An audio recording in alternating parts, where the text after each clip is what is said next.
Jason and I met about 4 years ago, and it's not normally that we would be talking in the HR department, but I think you'll find Jason's his presentation will be interesting. Hopefully it'll be eye-opening as to what we can all create, and I can truly say that over the last 4 years, Jason and I have become more than a customer-vendor relationship. It's become a friendship. So with that, I'll bring Jason Green up.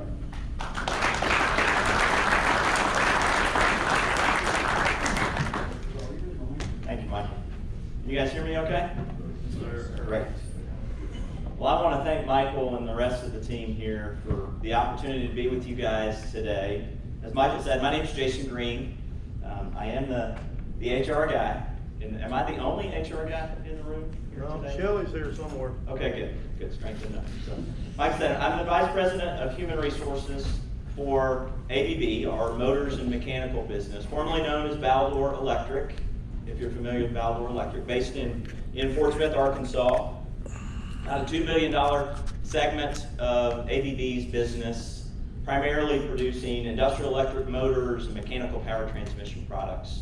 Headquartered out of Fort Smith, but we've got a number of facilities throughout the Southeast. Some may be in locations in which you guys operate. So we've got several in Arkansas, Fort Smith and Ozark, Arkansas, Westville, Oklahoma, Columbus, Mississippi, St. Louis, Missouri, Athens, Gainesville, Georgia, Rogersville, Tennessee, Marion, Asheville, North Carolina, Kings Mountain, Shelby, North Carolina, and then Greenville and Belton, South Carolina as well. So probably a lot of locations in your neck of the woods. So what I want to talk about today is really what Michael described and what I would describe is the power of a relationship. And it's a relationship that started 4 years ago, which has really been instrumental in our journey in Western Arkansas. So I'm really going to speak not just from an ABB perspective today, but from a Western Arkansas and Fort Smith perspective about our journey to becoming a real player in the workforce development and career and technical education space. Okay? And so as I was thinking about this journey, it all started from a relationship. And I was reminded about the importance of relationships as I was thinking about what I would say today. As I was walking through the hallways at ABB the other day in Fort Smith. And you'll find this plaque as you enter our training center in Fort Smith, Arkansas. So Raleigh Durham is the CEO that really put Baldor on the map for many years. And his mantra was, so at the root of it, he was a sales guy. And his mantra was relationships first and success will follow. And I think he's absolutely right in that respect. And I think what you'll hear at the end, you'll see at the end of my comments today, is I really attribute our success in Western Arkansas to relationships. And so I want to take you back to June of 2016 to Fort Smith, Arkansas. So this is our campus here in Fort Smith, Arkansas. And I want to take you back to a conversation that took place right about there in my office. June summer day between myself, Tracy Long, our Vice President of Manufacturing, and Scott Fulbright. There's Tracy Long, our Vice President of Marketing, and Scott Fulbright, our Vice President of Operations. And so like most companies, we were dealing with a number of workforce challenges that were really going to pose some challenges to us around talent. We knew that we had to figure out a way to build a pipeline of talent for years to come. But these workforce challenges were really headwinds that we were facing each and every day, and I'm sure these are probably some that you all might be familiar with as well. First and foremost, we have an aging workforce. Whether we like to think about it or not, our existing workforce is getting older. So at ABB, the average age of our employees, all employees, not just those in manufacturing, is 50 years old. So I very quickly realized back in October that I'm average now. So I took that with a grain of salt. But in addition to an aging workforce, we've got radically changing skill sets. They continue to change and evolve, and we've got to make sure that our workforce is ready. At ABB, there is not a single process that we're not trying to figure out how to automate in order to keep up with global competition and get our products to our customers faster and more efficient.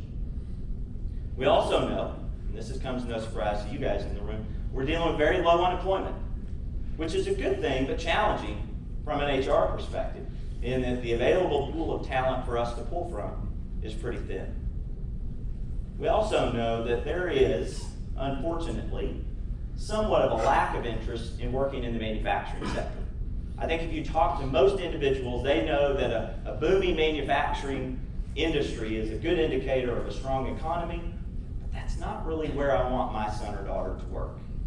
Because the perception is it's hot, it's dark, it's dirty, it's manual, it's unsafe, and that's the farthest from the truth.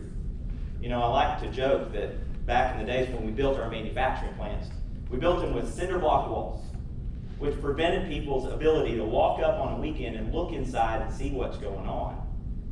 When they did, there was more windows than doors and cinder block walls. They'd see a very high-tech, bright, highly automated, clean, climate-controlled, desirable place to work. But there's a perception out there, especially around manufacturing, that we've got to change.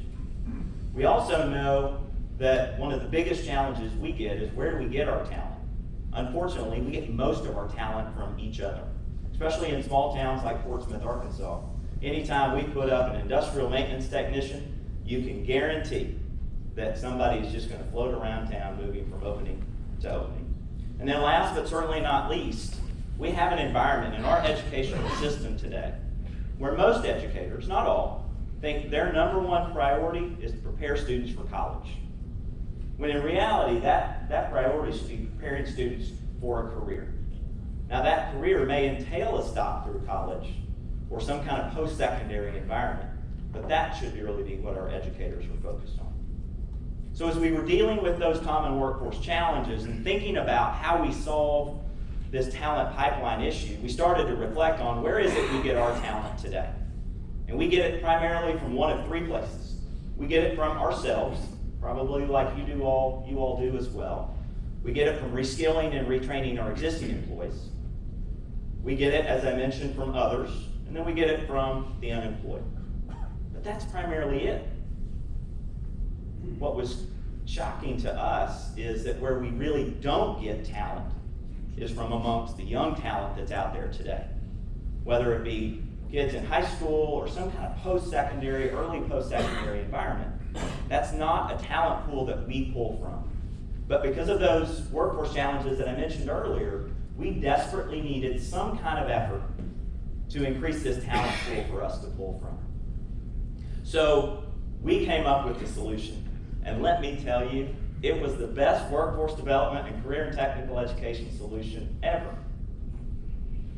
We're going to solve world peace and world hunger at the same time too. But we had the idea.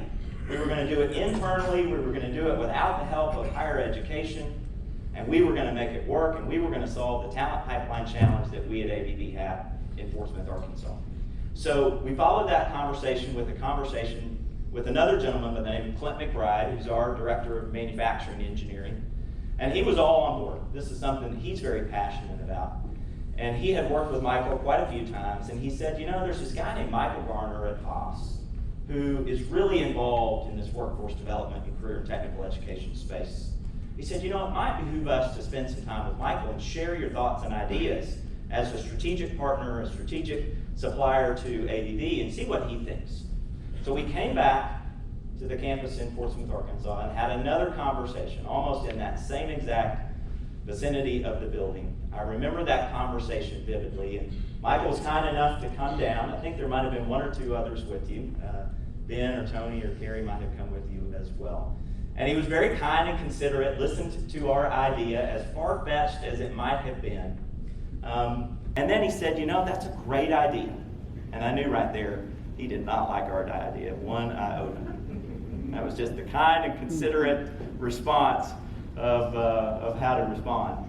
He said, you know, it's a great idea. Not many companies are doing it that way in terms of doing it all themselves, not partnering with higher education.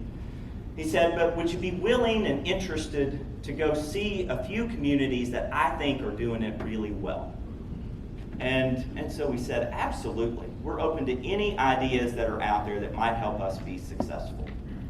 So in July of 2016, we took a trip. We took 2 trips, actually. First stop was in Vincennes, Indiana, to Vincennes University, and the second stop was in Danville, Virginia, in Danville Community College. And we spent some time with the individuals in those communities and at those universities, helping us understand what they are doing in their community to build a pipeline of young talent, not just for the existing businesses, but for future businesses as well. Now, their models were very similar, but their focus was somewhat different. So Vincennes, their focus was on the adult learners. So retired military veterans, displaced workers, individuals looking for a new career opportunity. Whereas Danville's opportunity and their focus was slightly different. It was really more on young talent. And when I say young talent, I'm talking about middle school, high school, and early post-secondary talent. So it was a model that really resonated with what we were trying to solve in Fort Smith and Western Arkansas as a whole. So I want to spend a little bit of time just talking about Danville, and for those of you that have been to Danville before, you probably recognize this facility. I'm proud to say that I have been to Danville a few times now, probably close to 10, because I am that impressed and that moved by the model that they've been able to create in partnership with companies like Haas Automation. So what was different about the model in Danville, Virginia that really resonated with me and ABB enough to cause us to create this initiative that I'll share a little bit more with you about today? So first and foremost, it was a collaborative, community-based, business-led initiative. And that word business-led is the key. If you think about most workforce development and career and technical education efforts over the years, typically it was led by education, trying to think and anticipate what kind of skills we needed in our environment. When in reality, it really needs to be business telling the educators, here are the skills, here are the abilities we need, and this is what we need you to teach, and this is what we need you to teach with this type of equipment. It's what you saw in the Danville model that they created. You also saw state-of-the-art tools, technology, and equipment with a 1-to-1 or maybe 2-to-1 student-to-equipment ratio. I don't know about Haas, but I can tell you at Baldor and even at ABB, years ago, a school would call and say, hey, do you have any equipment that you'd be willing to donate?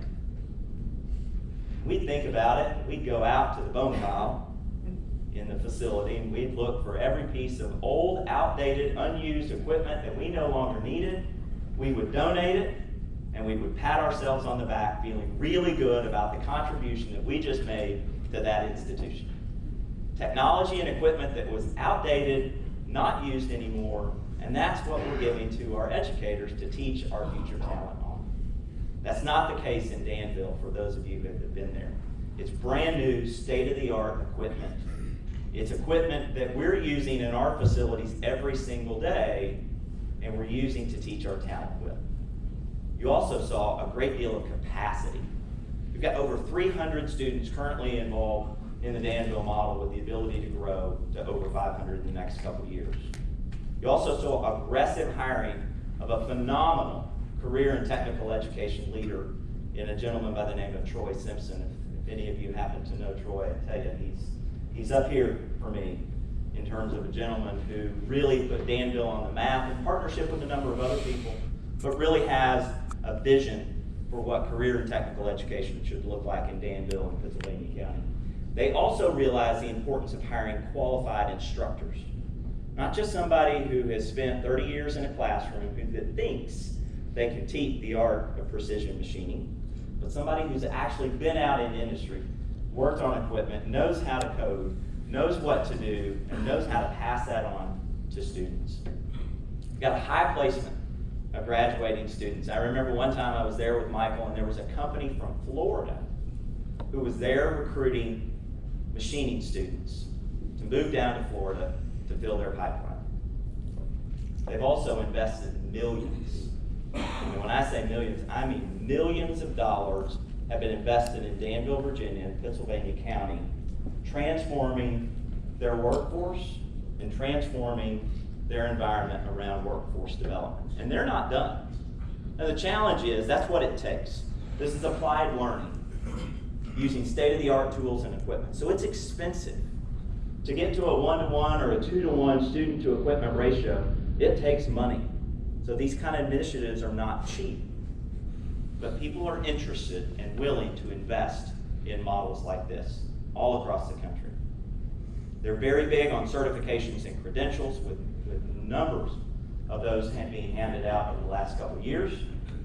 And they've got a long-term strategy around what's next. So if you think about that mantra of skate to where the puck's going to be, not to where it is today, that's what they take in Danville, Virginia.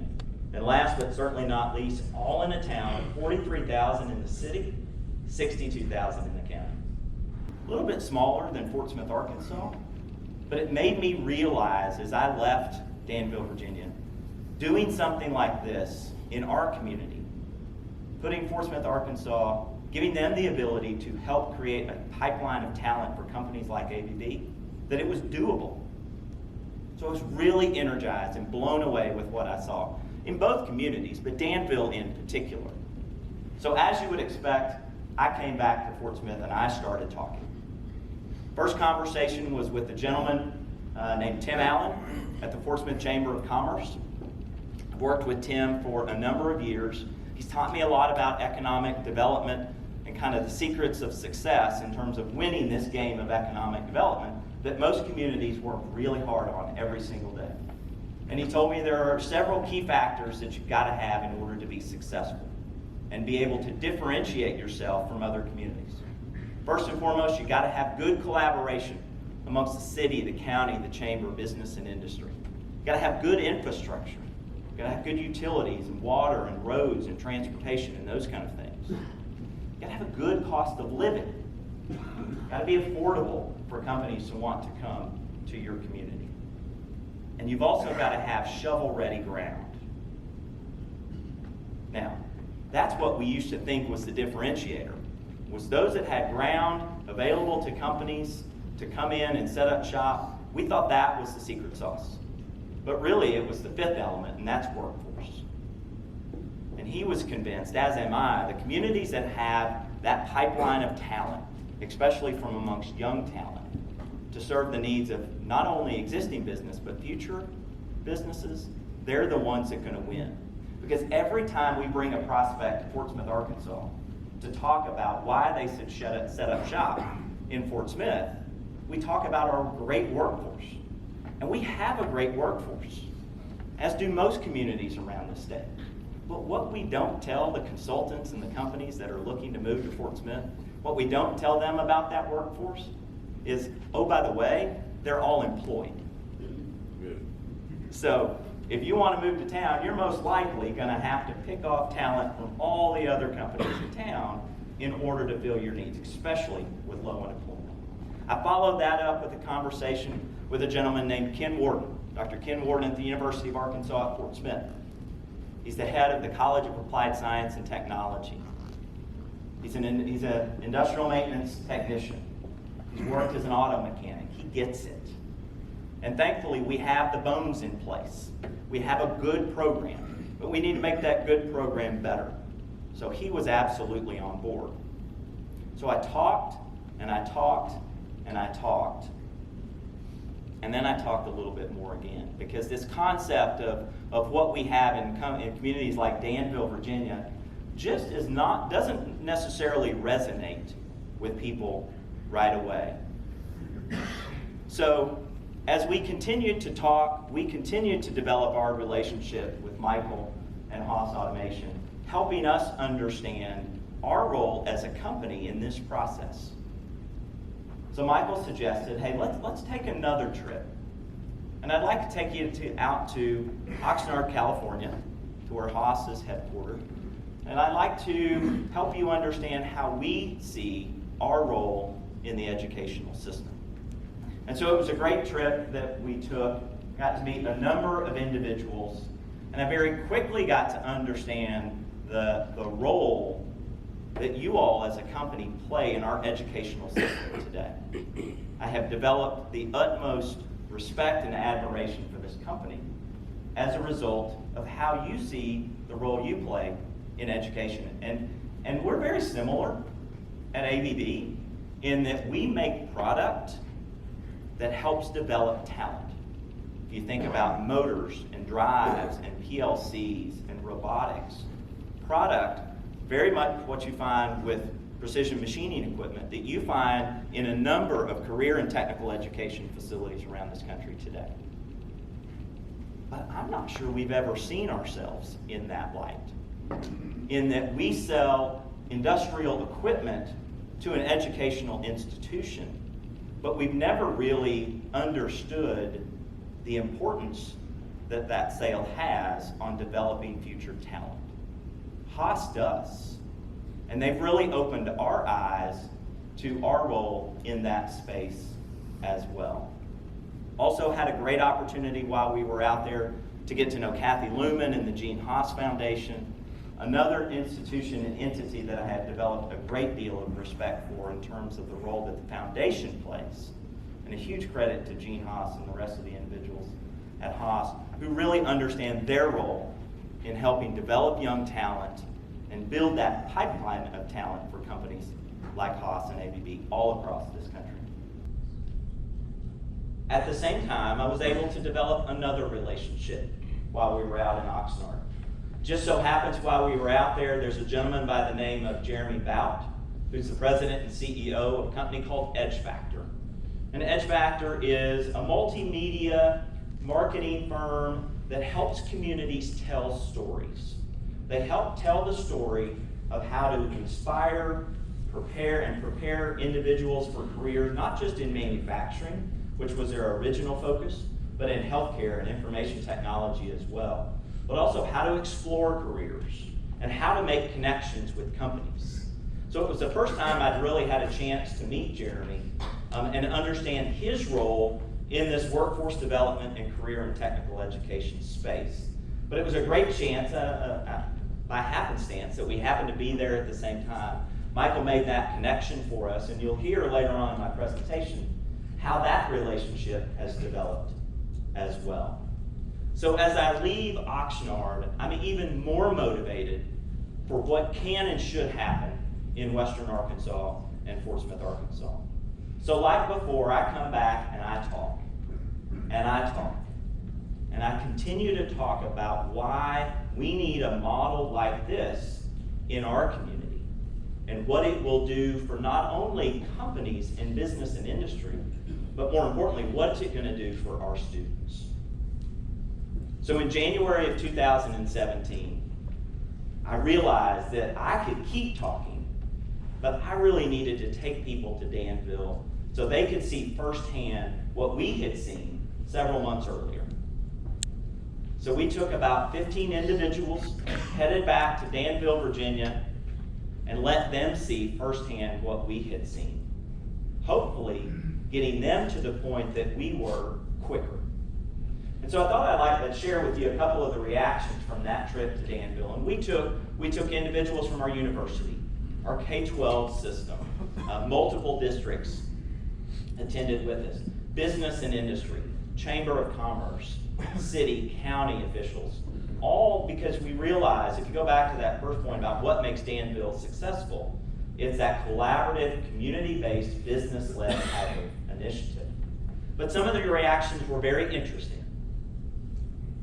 Thankfully, one of the first individuals, much like myself, blown away with the program and the impact that it has on students. I think it could work, but it's only going to work if you've got buy-in of everybody who's at the table. K-12, higher ed, business and industry, students and parents. Can't forget the students and parents through this whole process. Parents in particular. Because like most, when we talk about building this pipeline of talent for manufacturing, most parents in our community say, that's great, but probably not for my son or daughter. I thought this one was very interesting. One word continues to permeate the field of education, and that's competition. And we're seeing some of it already in our initiative in Fort Smith. This individual is all about competition, whether it's athletics, band, choir, what have you. But when it comes to students, you got to set competition to the side. We don't meet kids where they are, this won't be successful. And that means we cannot recruit juniors and seniors in high school to a technical education program. We've got to recruit them, and I'm serious, in elementary school and middle school at the latest. And most of the successful models that are out there today do just that. That is one of the differentiating factors in Danville in particular, is their middle school program. Optimistic, but the facilities, funding, and sustainability have to be secured first. So I kind of cringed when I saw that one, because that told me, I don't know. They're on board, but they think it's a tall task. You're going to love this last one, and this was actually said in one of the rooms while Troy Simpson is walking us through some of the things in Danville. We're doing this already. Just flabbergasted that we would actually have somebody in our community say that we're doing this already. And what it helped me realize was I still had work to do. We still had work to do around justifying why building this model, building this workforce development and career and technical education initiative was so important. But it didn't deflate me, it motivated me even more to make this happen. So we came back, and we as a community, we started to develop our strategy. And our strategy was probably not very different from what you find in other communities, in that in order to support the needs of current business as well as future business, the infrastructure that we offer them has got to include a pipeline, a continuous pipeline of technically and scientifically skilled talent. So it's not just about good roads, not about highways and water and utilities. Talent is equally as important to that infrastructure as those things are. It's got to be collaborative and community-based. If there are people in the community that are not on board, our initiative will not be successful. And at this point in the game, I had people who were not on board. So we knew what we needed, but we weren't necessarily there just yet. It also was going to require us to rethink the way we approach education, not only in higher ed, but K-12 as well, and make sure that the business partnerships and leadership were present, because they weren't there in the past. And last, but certainly not least, we're going to change lives, because we're going to make sure that every student in our community, much like you find in communities like Vincennes and Danville, that students walk across that stage at graduation with two things: a viable career plan and relevant skill sets. And when they do, they become employable, and their lives are immediately changed. Now, at the same time, this model, it's not going to forget about the adult learners. They're kind of priority 1B. So we absolutely have the opportunity to make sure that our retired military veterans, our displaced workers, other adult learners will benefit from the model that we're developing. About this same time, we started to see some leadership change. We had a retiring superintendent from our K-12 system. So we had the opportunity to bring in a new K-12 superintendent, a gentleman by the name of Dr. Doug Brubaker. And I'll tell you, he's been a godsend to Fort Smith. In our community, we've got about 44,000 K-12 students. He leads the largest district of about 14,000. So this was a real critical hire, and somebody that we needed to make sure embraced this career and technical education initiative that we were starting. But even after he started, we continued to talk. So we're pushing almost a year in now. And I'm like, why is this not going faster? But I realized things like this take time. You've got to be patient, but persistent. And there were people on this chart who, again, really were hoping I would just go away and stop talking about this because they had other things to tend to. But I wasn't. I think back to that initial conversation with Michael and the opportunities that are available to communities like Fort Smith who will embrace initiatives like this. And so it motivated me even more to keep pushing. And thankfully, we had community members that started to get on board. Dr. Doug Brubaker in particular was one of our biggest supporters right out of the chute. And he realized in his district he needed a new 5-year strategic plan. So between September of 2017 and January of 2018, he assembled a group of community leaders to kick off his 5-year strategic plan, of which career and technical education was one of the top 7 priorities. So at that point, I knew it was really starting to take hold. We still had a lot of work to do, but it was really starting to be understood in that the importance of career and technical education to our students. Now, while all this is happening, Michael and I continue to have conversations about how to move the needle in the state of Arkansas. And in February of 2018, I got a phone call that I will never forget. Got a call from a gentleman by the name of Randy Zook, who is the president and CEO of the Arkansas State Chamber of Commerce. And he said, and I don't remember if he called you first or if he called me first, Michael. He called one of us, but his request was this. Do you think Michael could organize another trip to Danville? So this is number 3 now, in a matter of almost 2 years, for Governor Asa Hutchinson, Secretary of Commerce Mike Preston, who's our Chief Economic Developer, and a guy by the name of Jim Walton. He might have been related to a guy named Sam. And so Michael and I were like, yeah, I think we could do that. And so in February of 2018, Governor Asa Hutchinson and Mr. Jim Walton and a handful of other individuals fly to Danville, Virginia, so that they can see firsthand what a community like Danville, Virginia is doing to transform their workforce, transform their community, and ultimately build this pipeline of talent. Now, if you're a community and another sitting governor and their Secretary of Commerce want to come see what you're doing, in addition to a member of the Walton family, you get pretty excited about it. So what we hoped would be kind of a low-key, nonchalant visit turned in to be a pretty big deal. So the gentleman on my left here, on the left of the screen, that's the governor of Virginia. So when he found out that the governor of Arkansas was coming, and I think he was recently elected, he said, ooh, I better be there too.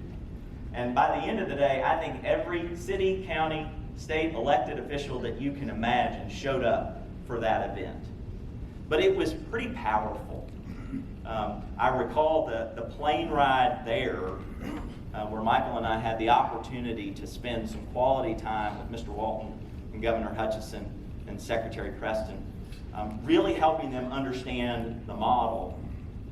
But when they got there, I think they realized what we were trying to tell them even more. And I specifically remember our governor saying, we don't have anything like this in the state of Arkansas. So on the way back, he reiterated that. And I think my comment was, I don't think we have this anywhere in the state either. I think we should. And I think Fort Smith is the perfect place to start. Rightfully so.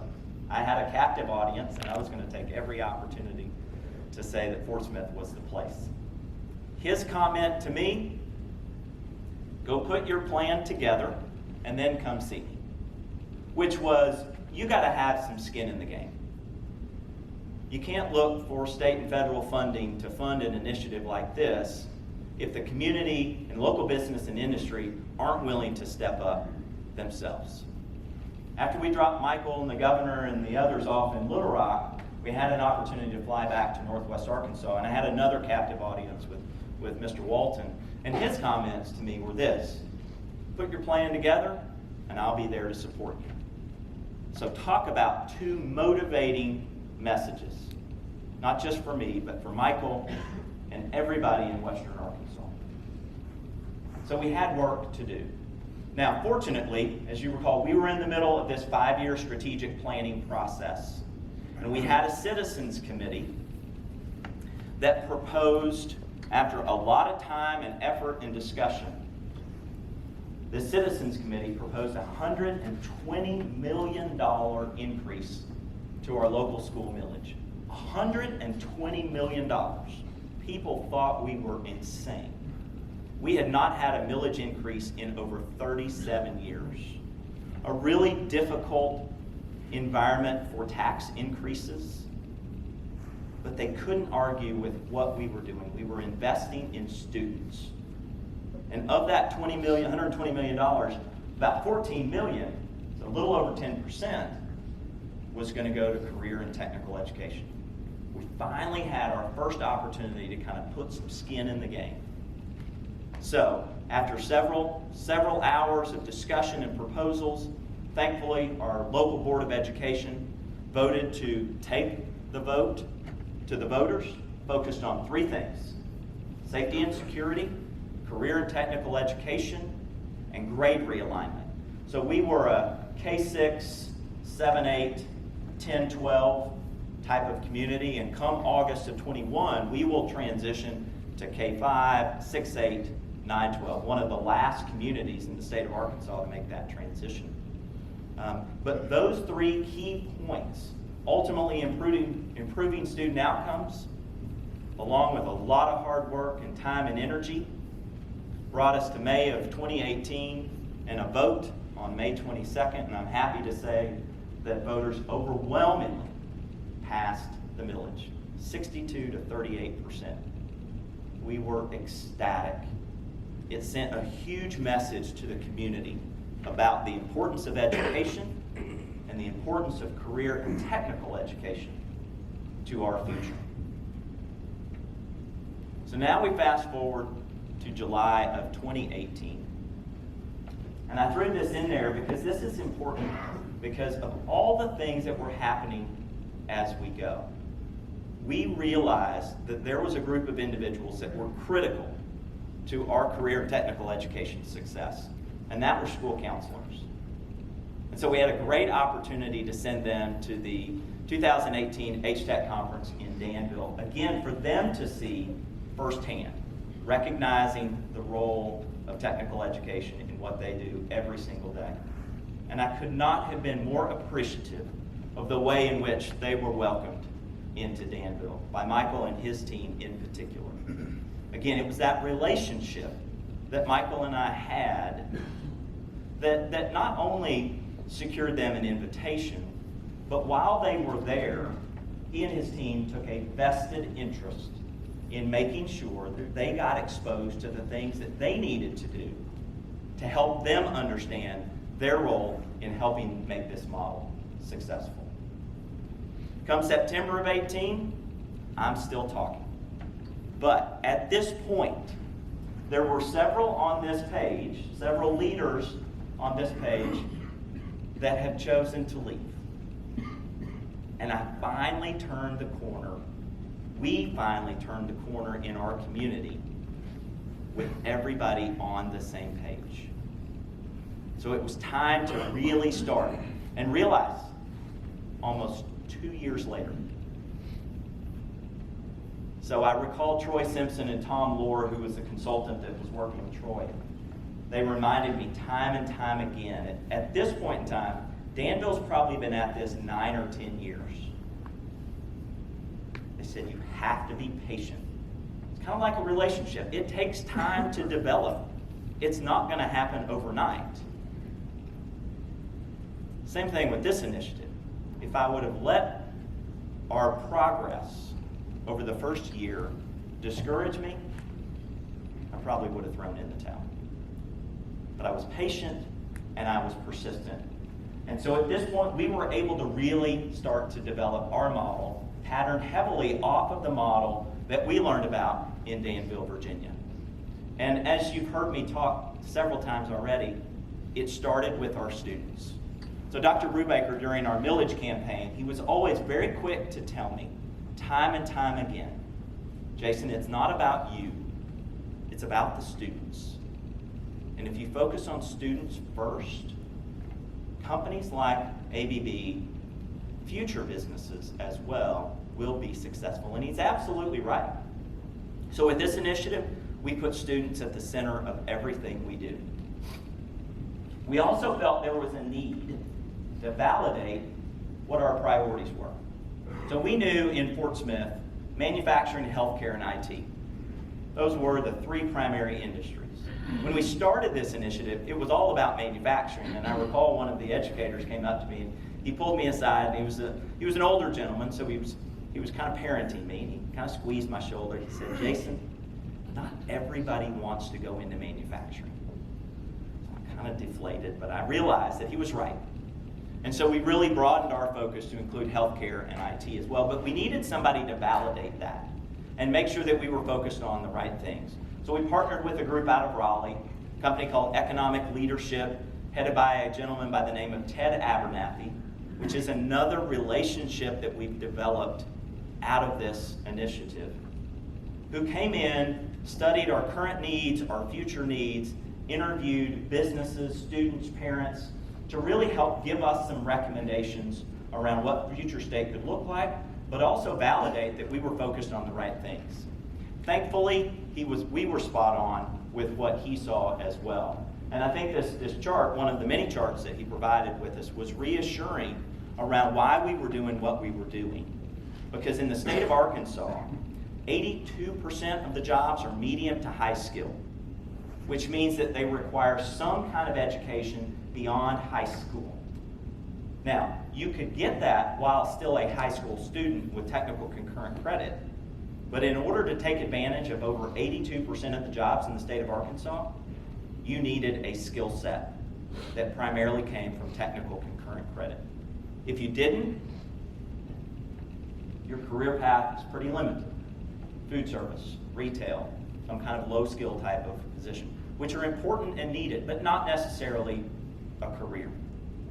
At the same time, we had to make sure that we had the talent available in our community as well. So we partnered with a company called View Science to administer an aptitude and an interest test to all of our 7th grade students. Now, you might be saying, why 7th graders? Because if I want to recruit them to 11th and 12th grade technical concurrent credit classes, again, I've got to start early. So in the 7th grade, we administer this test. And what you can see is that of the 700 or so students that we assess right here, 555 have the aptitude to be successful in an advanced manufacturing environment like ABB or Haas. At that point, I was like, whew, thank goodness. We have the aptitude. Unfortunately, only 147 have an interest. Because again, they think of manufacturing as hot, dark, dirty, manual, unsafe. So why would I want to work there? So what that did was tell us, we've got the aptitude, but we've really got to focus on changing perception and changing interest. We also know that we needed local leadership to provide the vision and the direction, not only for current state, but future state as well. This was something we learned very early on from the folks in Danville. So we created a workforce development advisory board, headed up by a gentleman by the name of Stephen Land, who we'll talk about here in just a second, but comprised of economic development, manufacturing, healthcare, and information technology and education representatives. Everybody at the table with an equal voice, helping to lead our charge, both current state as well as future state. And again, and you see this slide several times, we can't do it without our industry and our educational partners. They are vital to this success. Another key part of the model that we're in the process of developing is to make sure that we know what we're focused on. So again, in Fort Smith, it's manufacturing, healthcare, and IT. Within manufacturing in particular, and this is probably going to be no surprise, the skills that we've got to develop are industrial maintenance, automation, and computer integrated machining. Those three particular pathways are where the biggest need is from our current businesses, but most likely future businesses as well. So we needed focus. We also needed to be comfortable with stopping some programs as well. I learned that, again, very early on from our colleagues in Danville. You have to be willing to stop doing some things in order to start doing some things and reallocate the money that you have going to programs that aren't necessarily aligned with supply and demand. And last but certainly not least, you've got to have a very aligned educational system. So you've got to be able to start introducing careers to students in grades 6 through 8, introductory classes in grades 9 and 10, and then your technical enrollment, your technical concurrent credit once they get into high school. So I won't spend a lot of time on the model itself, but if you knew Danville, if you know Danville well, this was their model. Because we were like, why reinvent the wheel? We know that there's something out there that works. We also know it's going to take state-of-the-art facilities, equipment, technology, and instructors. So in Fort Smith, this was a big priority for us. We knew it was a heavy lift, because again, it's expensive. It takes a lot of money. But to move the needle and to ultimately build this pipeline of talent, we needed these things in our model. We also knew that we were going to have to market and brand the heck out of it. And we've done just that. We've done it through a marketing of our apprenticeship programs that I'll talk about here in just a little bit. Signing days, Edge Factor.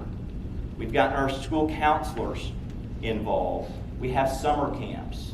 We have tools and technology like Tallo, which I won't spend much time talking about today, but it's a way to connect students to opportunities.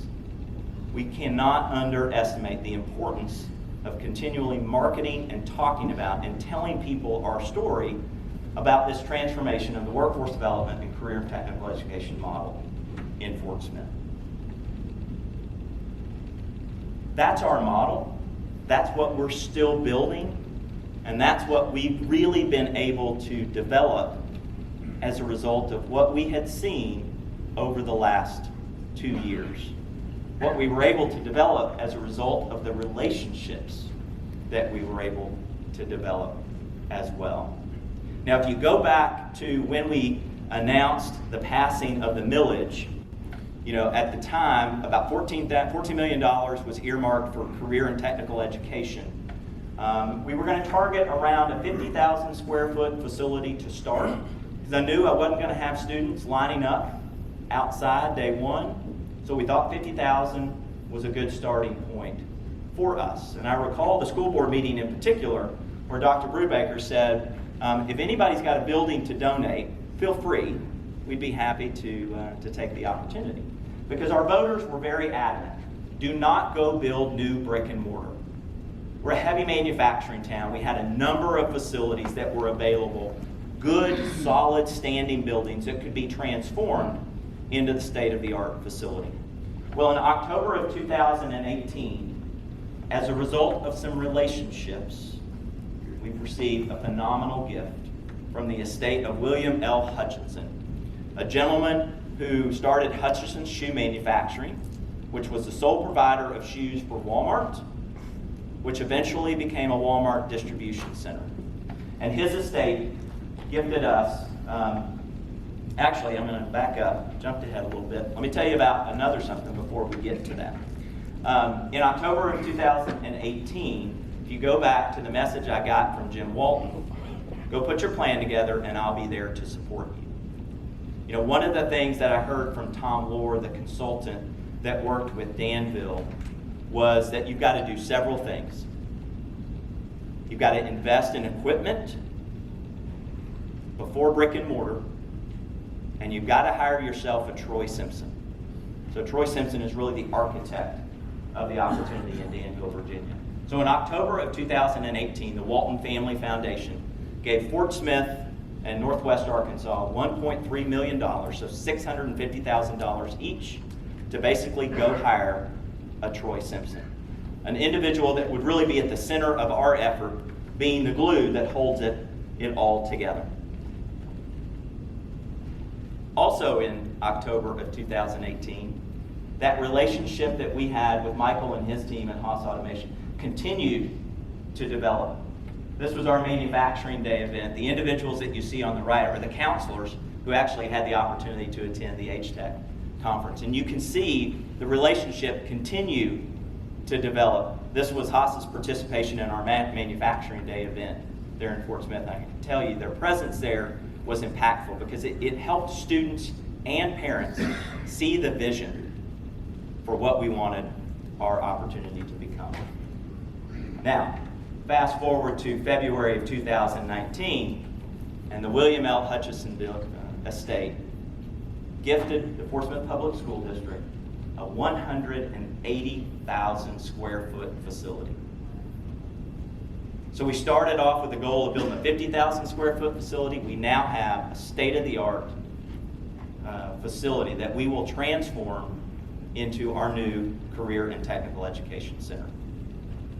May of 2019, so about a year ago, we also had another event. If you recall back to our time in Oxnard and the relationship that we developed with Jeremy Bout and Edge Factor, we now had an opportunity to bring Jeremy to Fort Smith to let our community, our parents and our students hear from him directly about career and technical education. At the same time, we had our first ever signing day. It wasn't something necessarily new. We weren't the first to do it, but we knew, if you think back to the branding and the marketing of an important initiative like this, we had to focus on our students. So we had about 50 individuals that participated in this signing day event. June of 2019, we kicked off our first ever youth apprenticeship program. We had never done anything like this, but we knew it was a key part of the model. And we hired 9 16 and 17-year-olds into our youth apprenticeship program, working in our Fort Smith motor plant. We've learned a lot over the last year. We've been extremely pleased with the ability and the aptitude that these 9 individuals have, and we see them being long-term players in the ABB environment for many years to come.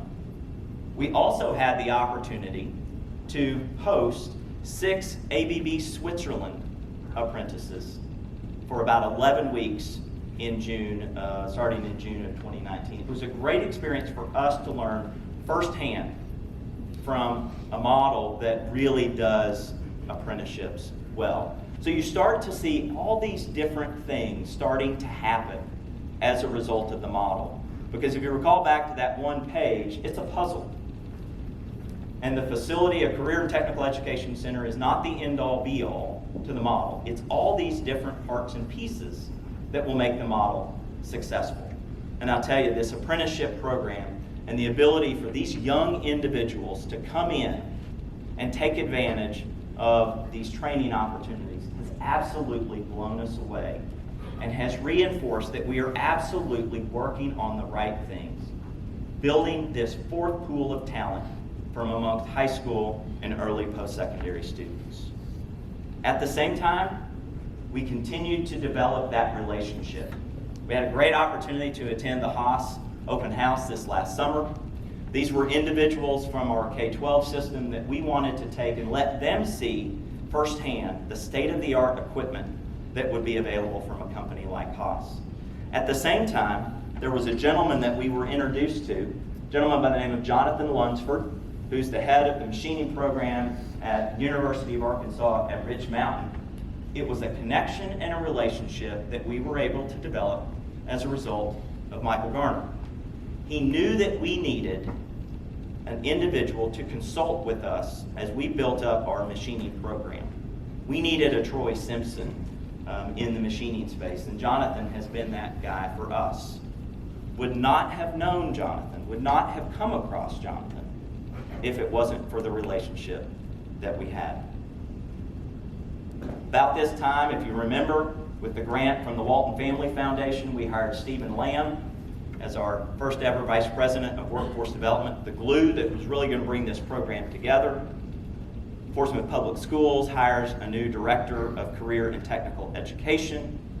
And we also have a new Chancellor at the University of Arkansas at Fort Smith. So a very active period of time for building our team and getting all the key players in place. And I'm happy to tell you, we have a fabulous team at this point, all pulling together on the same rope in the same direction to make this happen. Now, over the last couple months, we've had a lot of things start to happen, specifically around this model and the building of the model. Fort Smith signed a 3-year strategic partnership with Jeremy Bout and Edge Factor to help tell our story. Because we're going to have a fabulous facility. We've got great apprenticeship programs. We've got good collaboration, good partnerships, a good business-led type of initiative going. But again, if we can't change the perception of students and parents and get them to realize that career and technical education is a great opportunity for them, then it will all be for naught. So Jeremy is really in place to help us tell that story and market our efforts. Because we know, in Fort Smith, for example, in 2019, Fort Smith Public Schools, 52% of our graduating seniors went on to some kind of post-secondary environment, working on an associate's degree, a bachelor's degree, or what have you. That means that 48% did not. So if they didn't graduate with that viable career plan and that relevant skill set that I talked about, then we're not going to be able to fill that pipeline. So Jeremy's going to help us tell that story and market this initiative to folks around the region. We also were very fortunate to get a $1.4 million grant from the Economic Development Administration to help us finish this building. Because if you recall, we had $14 million for a 50,000 square foot facility. That included equipment. Now we have a 180,000 square foot facility to finish. So it's naturally going to take some more money to do that. We'll open up a good portion of that facility on day one, but to do more and open a bigger program in the early stages of its existence, we needed some additional investment. So we were very fortunate to get this $1.4 million grant from the Economic Development Administration to help finish out this building. And you can see what money and focus and an opportunity will do for a building. So this is the latest rendering of the Career and Technical Education Center that will be open in Fort Smith in August of 2021. So you take an older, outdated building, you put a little work and hard work and effort into it, you realize what it becomes, and we are absolutely going to build a destination for these students. I think somewhere that students and parents alike will get excited about learning. So an early layout of the facility. So again, about 180,000 square feet. We'll finish close to 70,000 square feet in phase one, and we've got probably about another 80,000 plus that we can finish in phase two. I'm excited to say that the largest portion of that footprint is for manufacturing, with the largest portion within manufacturing being computer integrated machining. So about 13,000 square feet for the computer integrated machining lab. You can see it a little bit better on this particular layout. We'll have 10 manual mills, 10 manual lathes, a variety of CNC equipment to go along with the tooling room and the gauging room. So we're really excited about this space in particular. Me in particular. We'll have an industrial maintenance lab and an automation lab. And really excited about seeing this all come to fruition. December of 2019, we also had some of our, when you go back to that point about getting your educators out and about, taking advantage of those relationships that have been developed. We had some that attended the Association of Career and Technical Education, Career Tech Vision in 2019. They had a great opportunity to stop by the Haas booth, see firsthand the desktop mill that was being introduced about that same time, and really understand the importance of partnerships and relationships to this initiative. January of 20, we had another big day. Governor Asa Hutchinson, if you recall, his message to me, go put your plan together and then come see me. And in January of this year, he announced a $2.1 million grant to the Western Arkansas Workforce Development Initiative for manufacturing equipment in particular. It was a great day, obviously, when the governor comes and invests $2.1 million in your community. It's a fabulous day. You can tell from this page, we had a huge turnout. And it was really starting to resonate with people what we were doing, and why. Now, unfortunately, there was a key individual that could not be there that day, a gentleman by the name of Michael Garner, who played a key role in making this $2.1 million grant happen. But you can see right here on the left, or my right, Stephen Lamb, who's our head of workforce development. With the benefit of technology, we were able to FaceTime with Michael and let him see the entire event firsthand.